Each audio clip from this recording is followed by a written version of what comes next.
Welcome back. The weather outside, spring weather, it always gets us scared and us anxious, and I was thinking I was way behind. But I checked my records yesterday, and no, I'm not behind. It's actually just time for me to be planting the seeds of potatoes and peppers and such.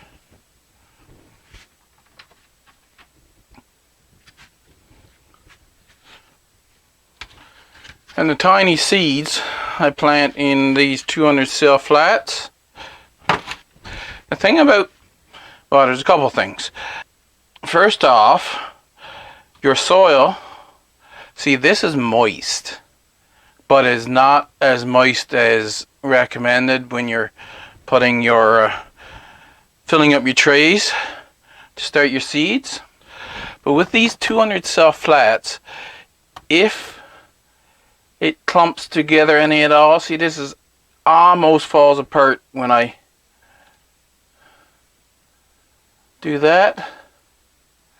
If it clumps together any at all, it can get difficult to get the soil right to the bottom of these cells because they're so small. If, however, it was too dry, it would go hydrophobic. So you have to have it a little moist, but not moist enough that it'll cling together.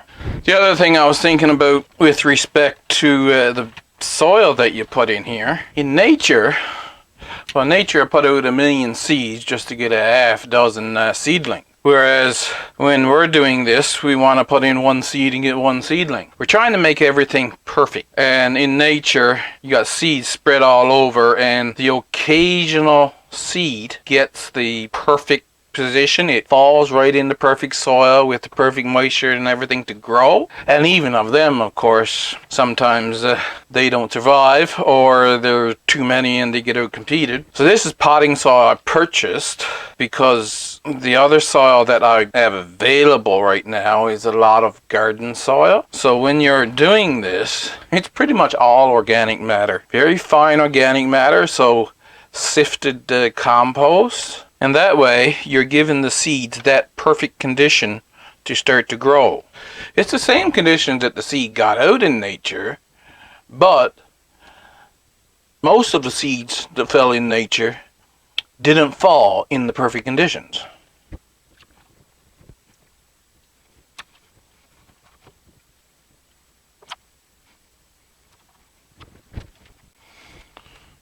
Stuff it down.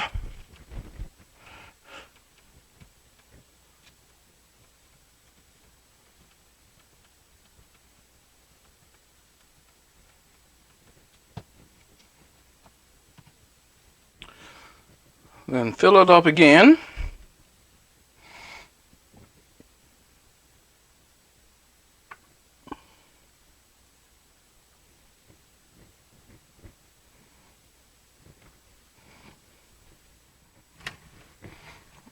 Now I'm rubbing it back and forth like that. I am settling it down somewhat, so it's not just a bit of fluff on top.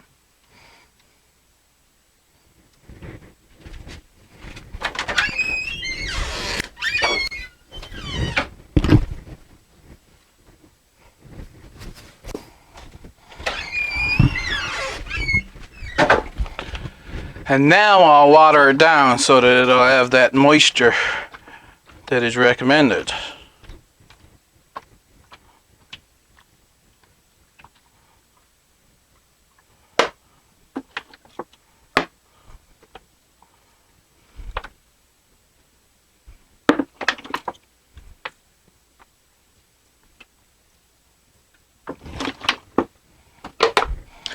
Before I go further, I'm going to make my tags, so I'll be back in a minute.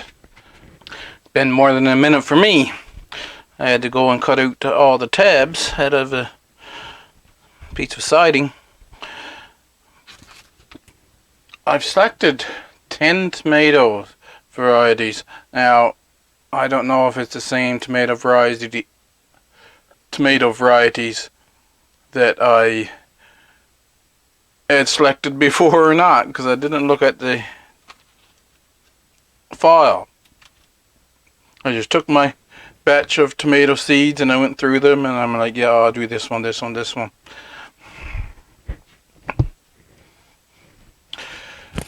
However, brandy wine is a must. Need a tray to put the mold on. And I'm going to put a seed on the surface of each soil, each cell. And then take a little pokey thing and just poke them down in. The other one I was saying last year that I'm going to grow again for sure is the bush beefsteak.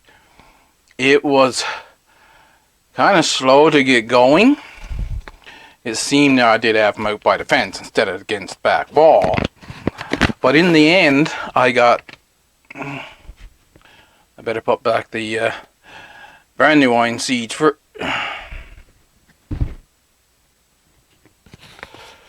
Those are brandywine. The brandywine tomato I'm planting because that's supposed to be the tomato that everybody rages about.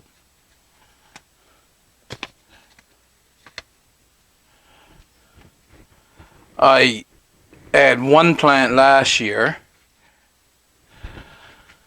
I didn't get a good yield, and the one or two that I did get, I wasn't really impressed actually. But I'm going to try again to see if I can get something good out of them. Now I saved some of my own seeds from Berkeley tie-dye. If you've been watching last year, you'll know that they are prone to cat facing and the issues with that, the multiple blossoms thing, and you get a really abnormally shaped tomato. The issue with that, it gives entryway for fungus and that so they can start to rot there, and for bugs to start eating them. But they are so delicious. And I got a fairly good harvest from them last year. And so if you can get any of your tomatoes that haven't been damaged, or of course you can cut out the part that is damaged from the other ones. And like I said, they're so delicious and they gave me a good harvest. So I think it's going to be one of my tomatoes that I'm going to grow every year. Now, as I was saying, for bush beefsteak, it seemed to be slow to get going last year, but when it did get going, in the end, I've got 55 kilograms, I think it was, or something like that. They were mostly still green, but I brought them in, and they mostly ripened up. So until I find my next must, like these are good tomatoes, these bush beefsteak, but they're not a must. It's just that they produce so well. So I have two varieties here that produced well for me last year. The one has some insect issues, but it tastes so good, so that is one that I'm going to be growing every year. And this one I put in because it's, once it gets going, it should give me a lot of tomatoes. Bush beefsteak.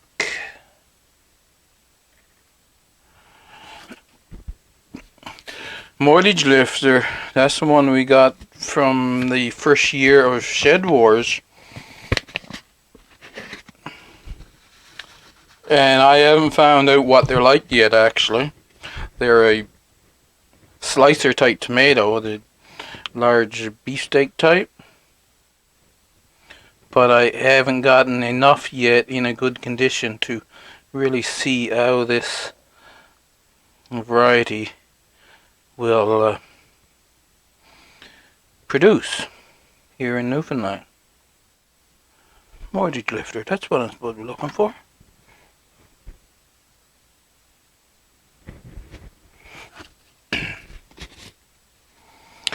Pictures, this is really old seed. You see the price on it, 59 cents.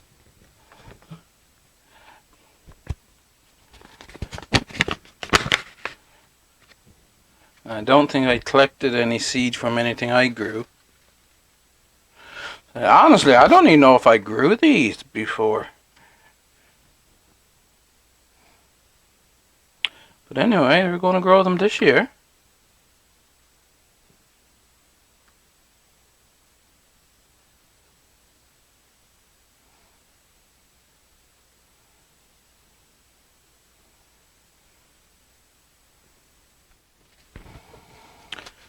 Early Siberian. I had a couple of these last year. They are nice tomatoes.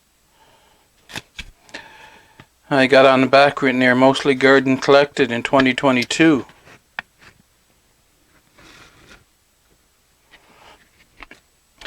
I have written on the back, mostly garden collected in 2022. So most of these seeds are ones that I collected.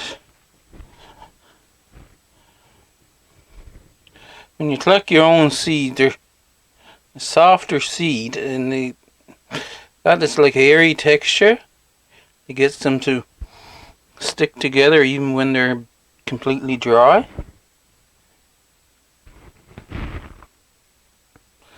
gotta move that mic because I'm constantly touching it.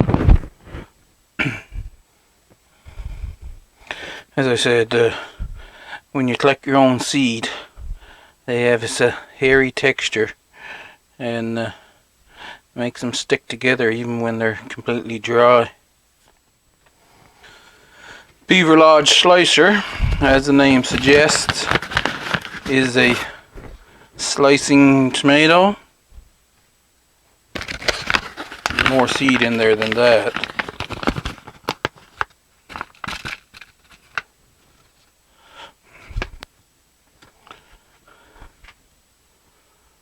So I got these back in 2020. To be honest, I don't know, I think that was the only time I planted these. But if my memory serves me correctly, they were good tomatoes. Starfire improved. It says $1.89 on here, but this is old seed. It was an expensive seed. Even when it was around. I don't know how much this variety is around now or not. Damn it.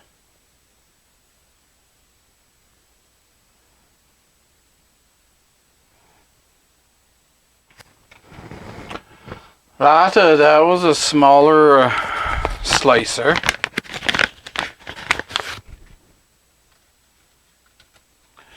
My brain is telling me that they were just ordinary tomatoes. They weren't bad, but there was nothing to be jumping over the moon about either.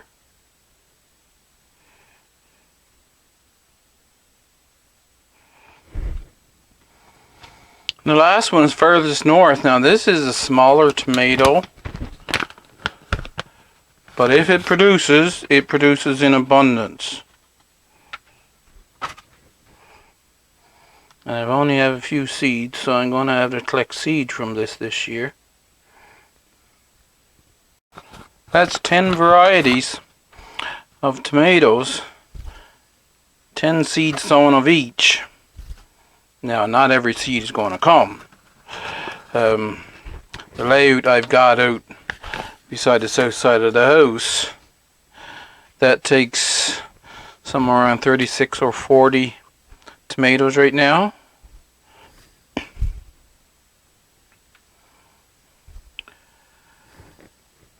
And then I'll hopefully find somewhere to put any extras I got. So if you've been watching the channel for a while, you know that I tried sprouting coffee beans before, and I wasn't successful, but I planted them in soil.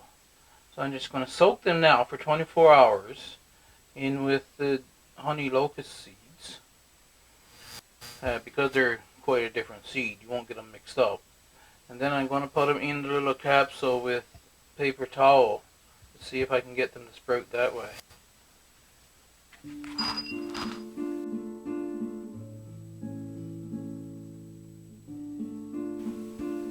I forgot to turn on my mic, so now I have to do a voiceover. Here I'm planting peppers. This first one is the hot Portugal pepper. It was one we got in the first year Shed Wars.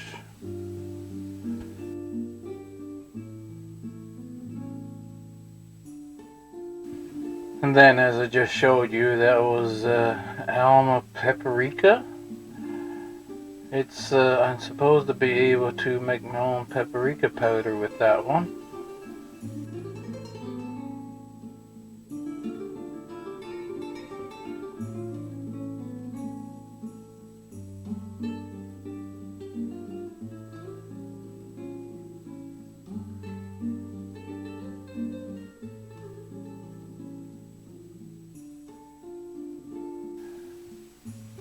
This is California Wonder.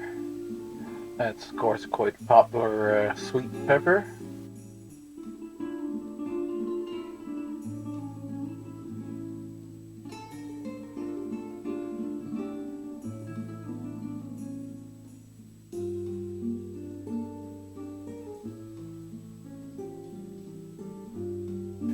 Shiitake ghost pepper. John from Will It Grow said you're going to try to breed out a heirloom quality plant out of a cross between the Chinese shiitake pepper and the ghost pepper. So this is from his peppers.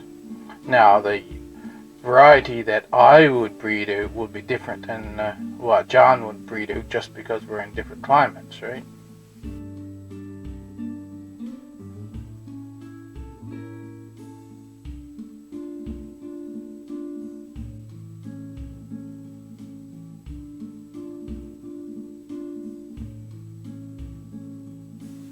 And this one is chocolate pepper. It's supposed to be quite similar to California Wonder, except for it's a chocolate color. It is a nice sweet pepper. I did get some to grow before, and I got some small ripe peppers from it.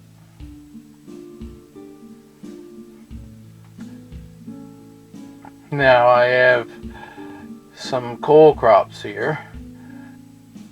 First off, I'm going to plant 2 cabbages.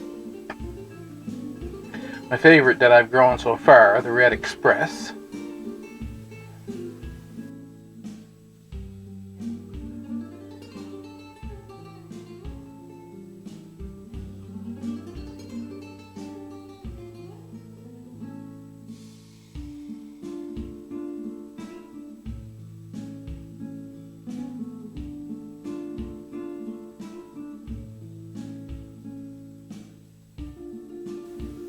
And then the popular early Copenhagen market.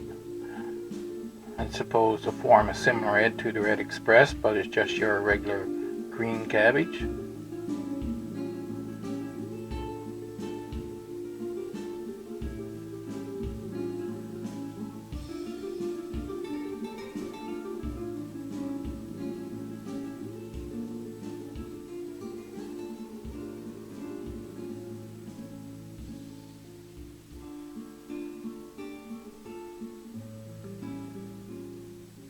And then I'm planting Falstaff Brussels sprouts. Now I know it's late for planting Brussels sprouts, but I just didn't want to plant just one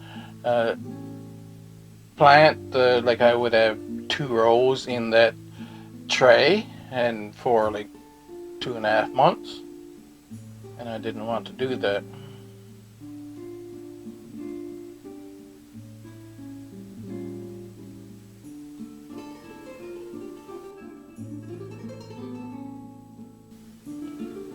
And then the Long Island Brussels sprouts.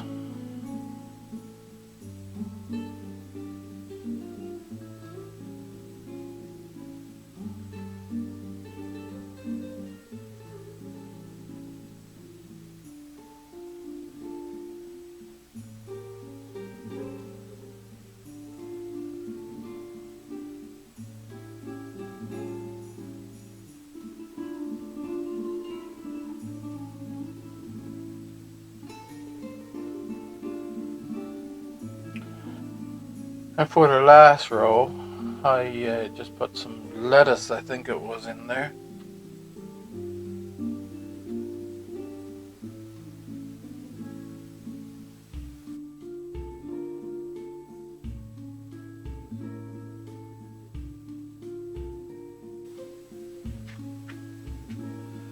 I only have 4 left, so I decided to put them in this tray. That way I can fill out the tray, right? Rather than if I put it in the 200 cell, I end up with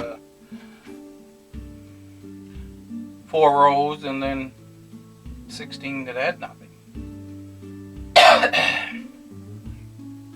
What I have is broccoli. This is Everest broccoli. Let's make it indentations. See, these are grouped. I have a narrow separator and a wide one, narrower and a wide one. So there's 5 down, and every second one is a wide separator. So they're grouped into 10s that way.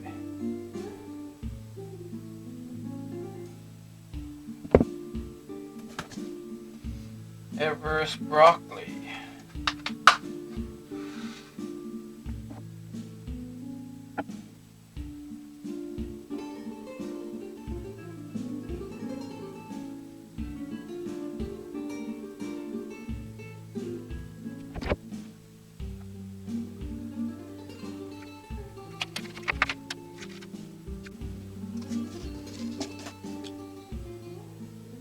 And then we have Munchkin broccoli.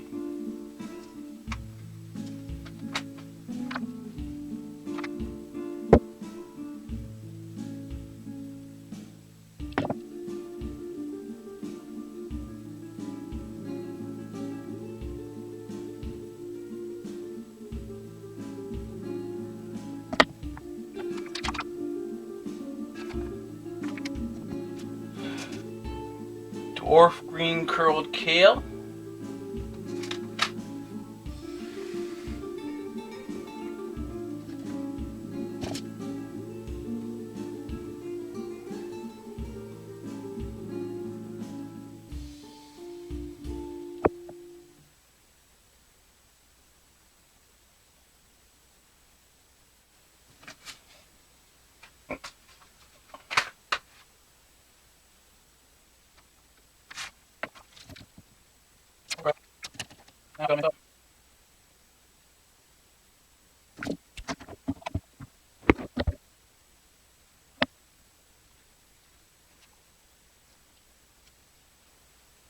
I just messed up there on that one. Put the seed back in the wrong packet. So I'm going to put butter crunch lettuce.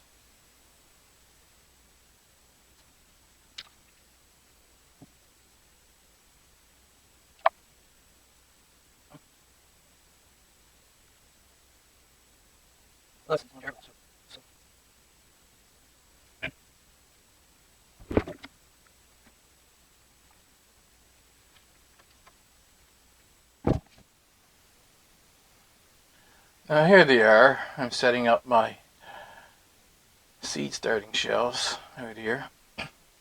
So there's the 2 trays with onions in, plus the tray that I just planted, and the green tray. Back in the corner there, that's the seed starting capsules, the ones out where I sprout the seeds. I had quite a bit of editing to do with this video,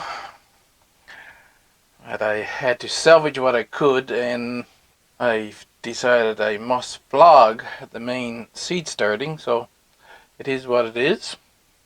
I hope you enjoyed it. Thank you for watching, and I will see you in the next video.